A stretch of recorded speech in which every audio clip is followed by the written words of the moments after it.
Hey guys, and welcome to another episode of Not Forgotten. Today is going to be an interesting episode. I am going to be doing a flight in Microsoft's Flight Simulator. I am going to be flying the Cessna 152. It's going to be a very low visibility flight. Um, Obviously, it's going to be a VFR flight.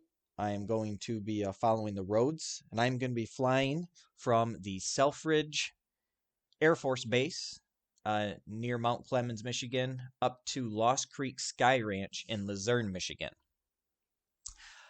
So if you've been watching our channel, this actually does tie into what we've been doing. We've actually been investigating a missing person case. It's the case of John and Jean Block on July 4th in 1977. They flew from an airport very near the Selfridge Air Force Base that I'm going to be flying from today. It was actually it's called the Burt's Macomb Airport, I believe, and it's more in the Waldenburg Macomb area, about probably 8 or 9 miles away from the airport I'm flying from today. So basically, they left that airport July 4th. They left at about 11 a.m. And they were never seen again. They never landed where they were going, which they were going to Luzerne, the Lost Creek Sky Ranch, which is where I will be going today. So in a way, this is going to be sort of a reenactment, kind of. Obviously, they went missing, so we don't know everything that happened. This is basically just a flight that is going to be very similar to the flight they would have taken in similar visibility to what they would have encountered. Because that day they did have poor visibility.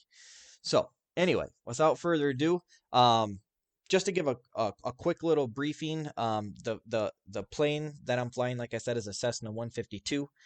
John and Jean's plane was a Cessna 150J. Very similar planes. So just real quick, I'm going to kind of lay out the flight path here for you so you guys can follow along. I'm going to be flying on this runway here. It's going to set me going south, and I'm going to get up to some decent altitude, and I'm going to turn around and hop on 94 here. I'm going to take 94 until I see this turn off here where it looks like these two circles are, but those are just off ramps for the highway. I'm going to take a left and follow 59 all the way down. I'm going to pass this section here,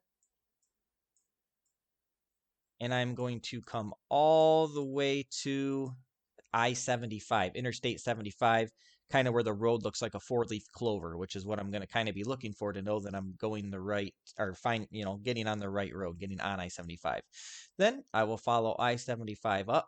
I will curve left here and follow I-75 all the way. I'm going to zoom out just a little bit here. Follow I-75 all the way until I come through Birch Run, through Saginaw, past the Zilwaukee Bridge, past Bay City, past Culcullen, past Standish, all the way to West Branch. When I make it to West Branch, I'm going to look for this little tan patch of whatever this is here, sand or whatnot, with this little tiny, looks like a man-made lake of some kind, and maybe it's a natural lake, I don't know. But I'm going to curve off here and follow this road here right next to the Birch Run, the Birch Run, the West Branch outlets. I'm going to follow that, and then where it curves off here, I guess this is 75, where it curves off, I'm going to stay left at the fork, follow it to the curve, hop over that curve, jump back on it again here, hop off again in this Brewery Creek little area here, hop back on it here near Tractor Supply, follow it straight. Now this turns into South Fairview Road, and I'm going to follow this all the way up. I'm going to zoom out again here. I'm going to follow this all the way up until I hit Lost Creek Airport here, which is again the destination where John and Jean Block were headed that day and never made it. So, without further ado, I will start the flight video. Actually, real quick, before I start that, I just want to show you a quick introductory video to the case for those of you who may be new. It's only about 2 or 3 minutes long, so just hang in there, and then the flight will be coming. Well, hunters will trek all over the North Woods this weekend in their quest for the white-tailed deer. But a Traverse City Sheriff's deputy is hoping the hunters will be keeping their eyes open for more than just venison. He's looking for remains of an 8-year-old plane crash and the possible answer to how his parents died. 40 police agencies searched land and water for a green and white single-engine Cessna with orange wingtips. The pilot, John Black, and his wife, Jean, were on a trip from their suburban Detroit home to Luzerne and eventually to Traverse City. Neither the Blacks nor their plane were ever seen again. So you say your father didn't like to fly over water, correct? Hey guys, welcome to another episode of Not Forgotten. Yeah, today we have Landon on. You ask anybody, I guarantee nobody knows about this story. The only difference is between this and this. Very small margin. There's a whole lot going on in my mind now, and I've got to sort this out because there's a lot here. One of the reports I read, I think it was from the police report, Traverse City. Just want to add on the magnetometer is a little different from a metal detector. Pretty much get the new information, figure out a few things that we might want to talk about. We hit record, do the thing, and then upload. Mike, I'll just say, like, I'm sorry this happened to your family. It has to be incredibly difficult to deal with, but just as a consolation, like, we're all here and we all really want to find him.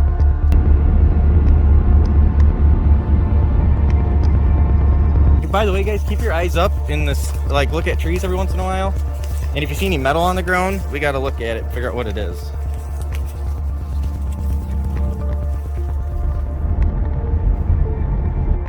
Lost Creek Airport, Lost Creek Sky Ranch. There is where the runway is. This was supposed to be their destination. We got hunters with us again. Jeff is with us. We got Jenny Black and her daughter. It's super duper thick. This is the stuff where a plane could get caught in the trees. Mike, I gotta ask you a real blunt question. Where do you think the airplane is?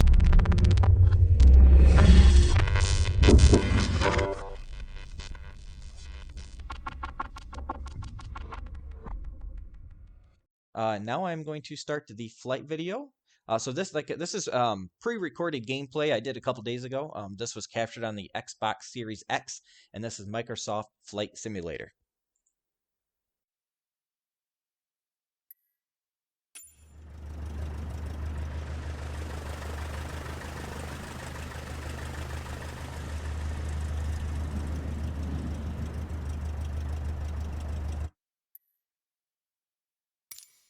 So here I'm just showing that I am flying this on true to life or full simulation, as you would call it. So I wanted it to be as close as I could get it to actually flying. Full disclosure, I'm not a pilot, and I'm also not very good at this game, but I'm good enough to get through this. So you guys will see here. I'll apologize a lot for my poor piloting skills. So here I'm going to show you what I did on the weather. I also changed the time to like 11:10 a.m. I made the date July 4th, so that would have been the time he left, and as well as the same date, except it was 1977, not 2022. There's kind of a look at the coverage I did as far as, trying to make the visibility as bad as possible to imitate what might have happened that day. Here I am adjusting the fuel. I did it to about 95%. It's presumed he left on a full tank of gas, but you don't know that for sure. I'm at 1,581 pounds out of 1,670. So close to max takeoff weight there. Here I'm just giving a little look at the plane as far as what it looks like from the inside. I'm going to turn all around and show you kind of, there's the instruments on the front there.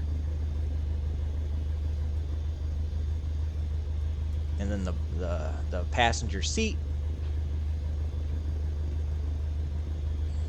There's the back of the plane. There I'm just showing the rudder.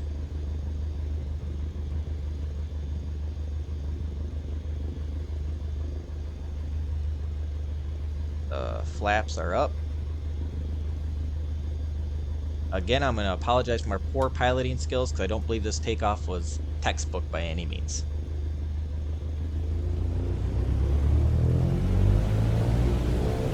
The only thing I'm using during this flight is a map and the roads. And then obviously my compass and some instruments that are in the plane to help me keep the plane level and straight. And at a decent altitude.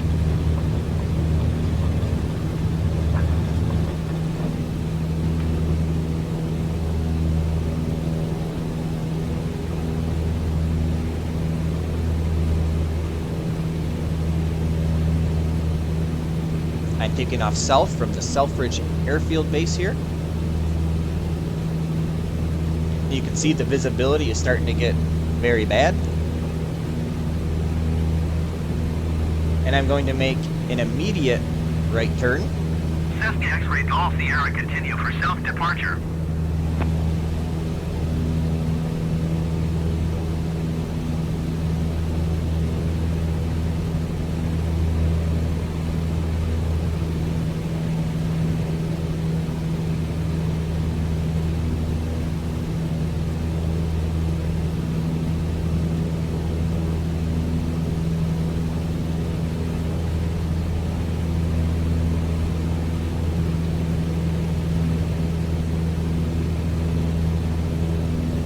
X-ray Golf Sierra, please acknowledge. That's the radio tower talking to me. I didn't really bother doing much with the radio tower as far as trying to communicate back or anything like that, because this flight that I'm trying to reenact took place in 1977.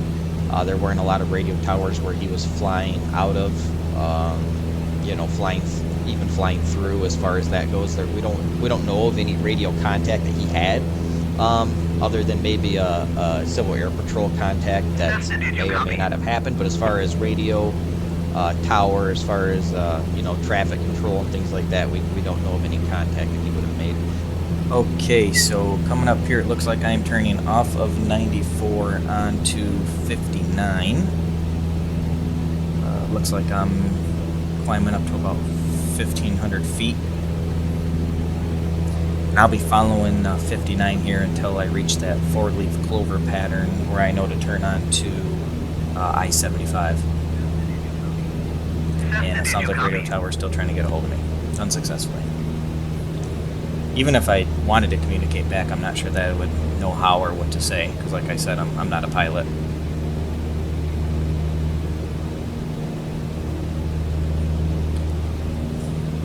So one thing to point out here, if you look at the vertical speed indicator, which is that instrument underneath the altimeter, it's right to the right of the yoke.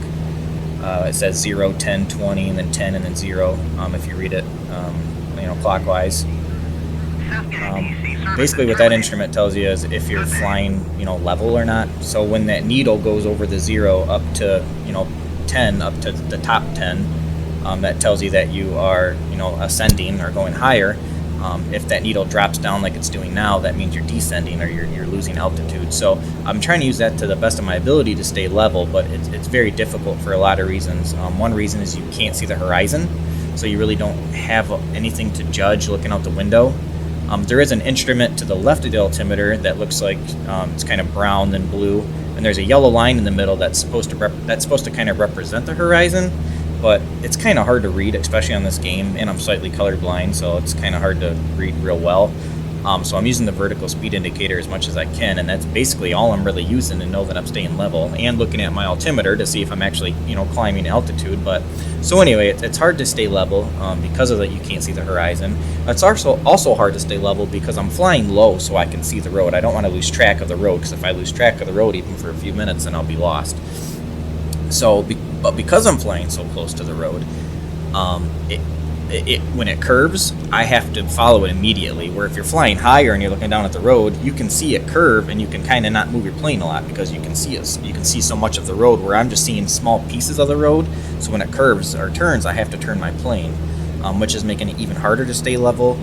And then on top of that, and not being able to see the horizon, I'm also trying to look down at my map to see what's coming up next, what I'm supposed to be looking for.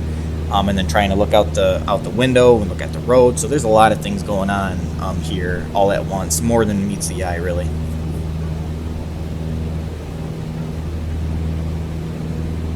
Looks like it's going on about what is it, about 11:15, 11:16. So I've been in the air for a little bit now.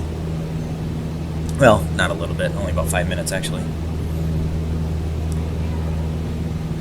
And you can see me struggling to keep the plane level. Now, in the case that we're exploring here, this John and Jean Block case, John would also have his wife sitting in the passenger seat in the co-pilot seat, who was deathly afraid of flying. So that would have been another level of stress that would have added there. I just gave you a quick little look off the side of the plane there. This is similar to the visibility he would have been flying in. Now, he would have been flying through haze. He wouldn't have been flying through overcast. So, but I couldn't figure. I don't think this game has a way to simulate haze other than like overcast. So that's what I had to use. So it would have probably been a little bit brighter for him, but the visibility would have been just as bad. You know, it would have been kind of like, you know, you're looking through fog or looking through a fuzzy filter at everything. It makes it very difficult. And I'm really not flying very high at all. He may have flown higher than this. Certain areas where you're flying have different levels, you know, different altitudes you have to fly at, and I don't know what those are. So, like right now, here, so I'm only flying here at, you know, almost 1,300 feet. But I did cut the video up a little bit. If you guys do want to watch the full flight gameplay, I will put the link down in the description.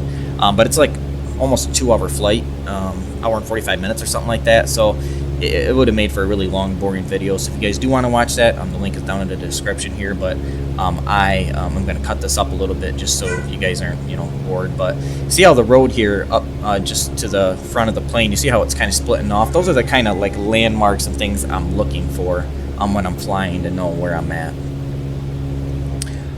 All right, so coming up here, I believe I'm coming up to the spot where 59 comes into 75. So if you look up the side of the plane here, you should see that 4-leaf clover pattern that I was kind of looking for. So at this point, I would probably just bank right and follow 75, but because it's so hazy and I just really want to make sure I don't lose sight of the road, like fly over it and miss it, I'm actually going to bank left and kind of wrap around this 4-leaf clover off-ramp, you know, spot here, and then eventually curl around, and then I-75 will be out the left side of the plane where I can make sure I got an eye on it the whole time.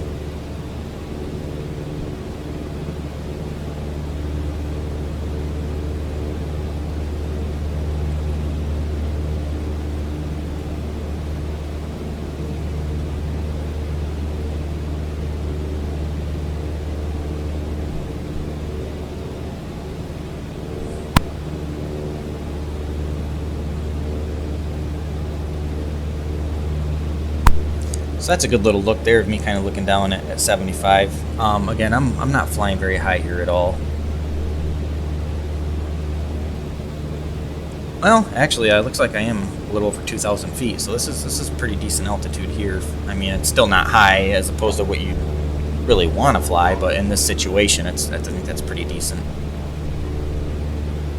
Looks like it's about 11:20, so I've been in the air for about 10 minutes or so. And now I am heading north, because that's prominently how 75 runs, as it runs north, but it will curve left at times and kind of run west. So it looks like I cut the video again here a little bit forward. I am still following 75. Now this is probably shortly after when I just banked around here, so because it's only about 11:33 or something here, so this is about 13 minutes forward. See, now I'm going west there in that spot there. Now we are at about 11:42 or so, going northwest, still following 75. Looks like it's starting to get a little more foresty, or it's not so much in the city like it was down there. A little bit more south on 75. I'm getting into the little bit more northern part of 75 here.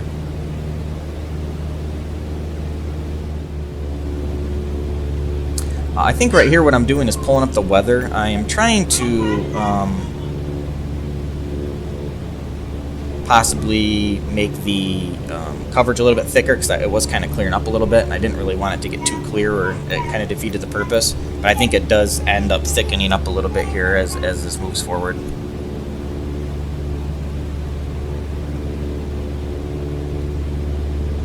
I apologize for kids talking in the background as well. I got kids all around me, and I'm trying to record this and get this out on YouTube, so.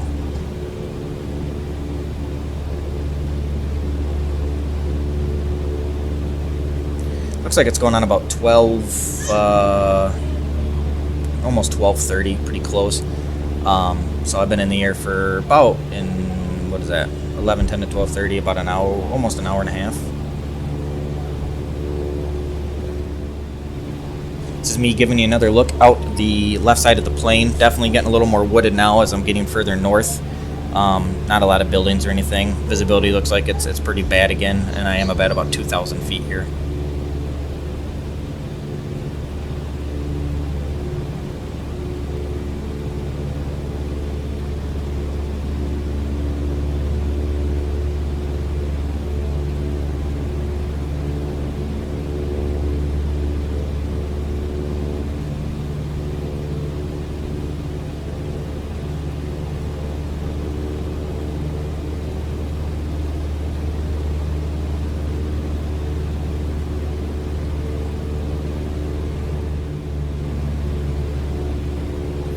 Alright, looks like it's going on about 12:40 here. Definitely probably getting closer to that West Branch area where I'm going to be turning off to follow that, I forgot what that road is called, I think Fairview or something like that. But that's that road that's going to take me to my airport at that Lost Creek.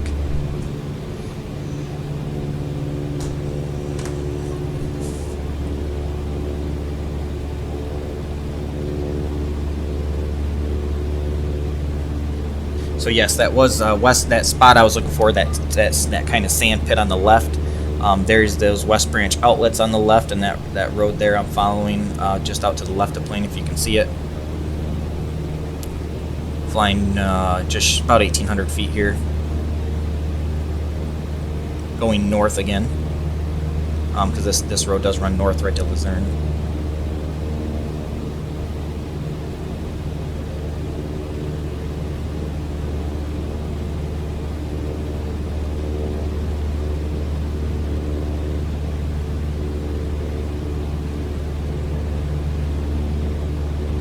A lot of times I'll knock the nose of the plane down, not because I'm trying to descend, but just because I'm trying to see a little better of what's in front of me. When I can't see it out the left side of the plane, I'm cheating a little bit and looking out the nose of the plane. I mean, not cheating, but yeah, you know what I mean. Now it looks like it's going on about 12, it's about 12:40 exactly now. Been in the air for almost exactly an hour and a half. I'm cruising at about 100 knots, it looks like. I have accelerated and decelerated, or whatever the opposite of accelerated is, slowed down the plane a few times. I think 100 knots is a little fast in this plane. I think usually cruise around 90. But again, I'm not a pilot, so just doing my best. So, you know, the speed is another important factor in keeping the plane level. You know, typically if you can see and you know you're going to be going straight for a little bit, you get your speed where you want it.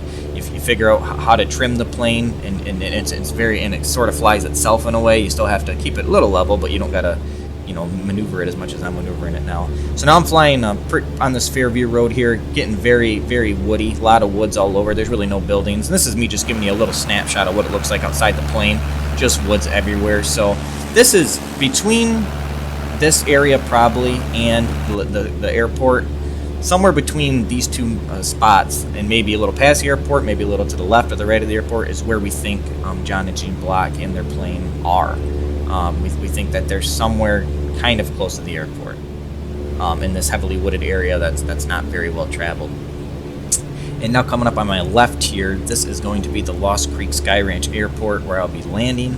At this point now in this flight, I have no idea if that's the Lost Creek Sky Ranch Airport or not. It really just looks like a field, which is really all that is. But it's very difficult for me to decipher if that's really what that is. And I'll show you at what point I figure out that it's actually where I'm supposed to be. because normally there's also a building here in front of the airport. It's not a really big building. It's almost like a cabin looking thing, but this game doesn't show that very well. But they do show the runways fairly well. And you'll see here when I start banking left, I still don't know that this is the airport or not. I'm literally just banking around it so I can check it and see if it is. And if it isn't, I was planning on hopping back on the road. But if you look out to the left of the plane, you can see where the runways kind of cross, and you can see an X right there. I knew that I was at the right place.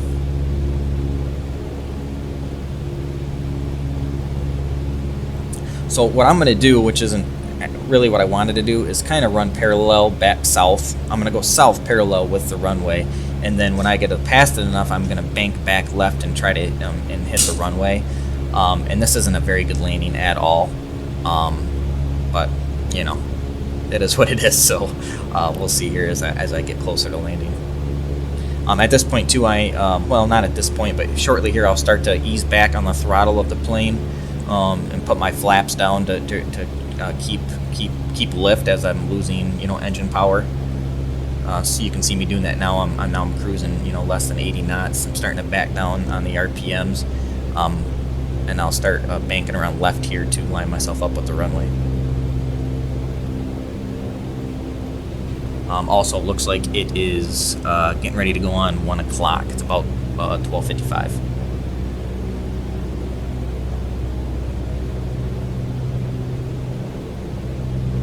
I'm still fairly high at this point, which is probably one of my problems to this landing, but I was trying to stay high in case I overshot the runway, which I end up doing here a little bit. So right here, I start easing off the power heavy, pretty much cutting it completely off. I got the flaps all the way down. A good pilot probably would have re-engaged power and overshot this and curved back around and try to hit it at a better angle. I'm hitting it at too steep of an angle for sure. I should be a lot lower right now and give myself a lot more room to land, but for the sake of this game, it's not life or death. So I was just trying to get it down, just to do a one-shot deal. So like I should already almost be on the ground right now. I should have pretty much already landed. And this is a very rough, hard landing. I try to curve up a little bit and try to make it as soft as I could, but I slam her down pretty good here.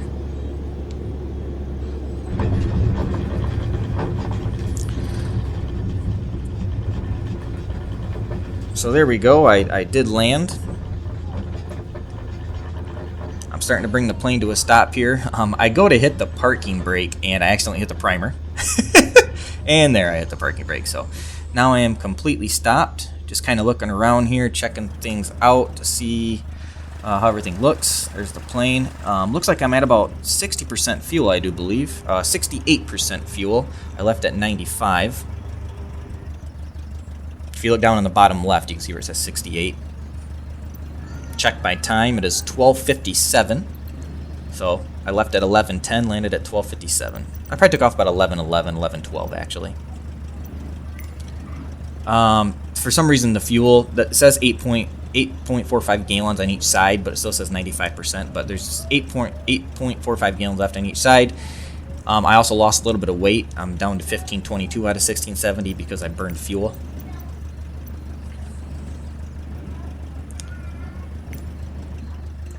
So anyway, guys, that was the flight from the Selfridge Airfield Base to the Lost Creek Sky Ranch in the CERN. I appreciate you guys so much for watching this.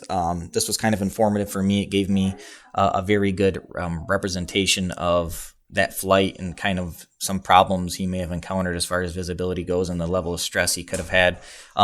And full disclosure, I attempted this thing about 4 times. That was my 4th attempt.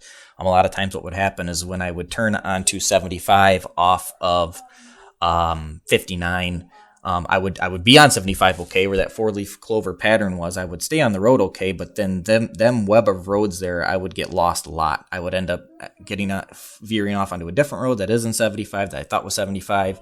I think this attempt here was my 4th attempt. I didn't chop it up. That was all one flight. Like I said, I'll put the full flight in the description below. But anyway, guys, thanks again so much for watching, and I appreciate it. Thanks.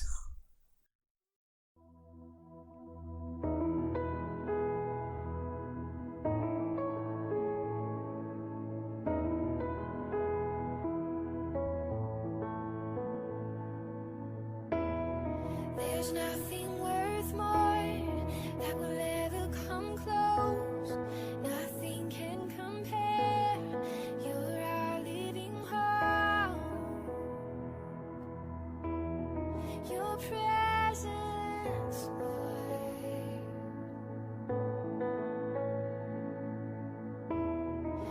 tasted and seen of the sweetest of loves, where my heart becomes free and my